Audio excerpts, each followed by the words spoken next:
ओम नमः शिवाय भक्तगण। आज मैं भगवत गीता के तीसरे अध्याय के बारे में चर्चा करने जा रहा हूँ। भगवत गीता के तीसरे अध्याय को कर्म योग कहा गया है और यह कर्म करने के महत्व पर केंद्रित है।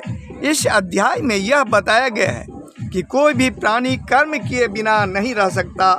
इस अध्याय में यह भी बताया गया है कि प्रत्येक व्यक्ति को स्वधर्म का पालन करते हुए आसक्ति रहित होकर कर्म करना चाहिए।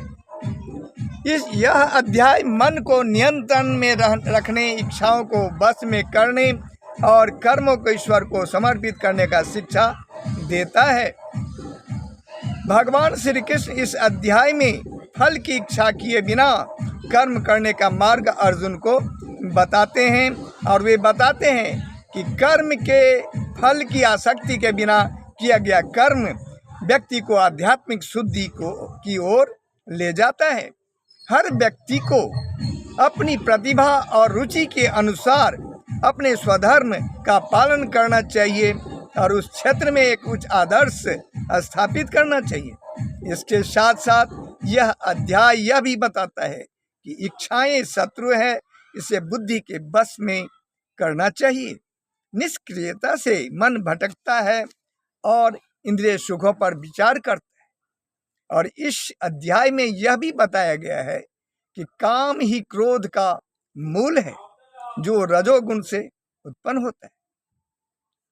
इसे सबसे बड़ा शत्रु माना गया है। गीता के तीसरे अध्याय से पहले कर्म योग से संबंधित 3 श्लोक है, जो इस प्रकार से है। पहला श्लोक है, जया यसी चेत कर्मणस्ते मता बुद्धिर जनार्दन तत् किम कर्मणि घोरे माम नियोजयसि केशव। इस श्लोक के माध्यम से अर्जुन भगवान श्री कृष्ण से कहते हैं, हे जनार्दन, यदि आप कर्म की अपेक्षा बुद्धि को श्रेष्ठ मानते हैं तो फिर हे केशव, मुझे इस भयंकर कर्म में क्यों लगा रहे हैं। दूसरा श्लोक है, बया मी श्रेण बेन वाक्येन बुद्धिम मोहि शिव में तदेकम बद निश्चित्या यक्षेयो युव योरपि। इसका अर्थ है, अर्जुन कहते हैं भगवान श्री कृष्ण से कि आपकी मिलीजुली बातों से मेरी बुद्धि भ्रमित हो रही है, इसलिए कृपया मुझे निश्चित रूप से वह मार्ग बताएं जो इन दोनों में से अधिक कल्याणकारी हो। इसके बाद इस अध्याय के तीसरे श्लोक में यह कहा गया है, श्री भगवान उवाच लोके अस्मिन् दुविधा निष्ठा पुरा प्रोक्ता मया नघ ज्ञान योगेन सांख्यानाम कर्म योगेन योगिनाम।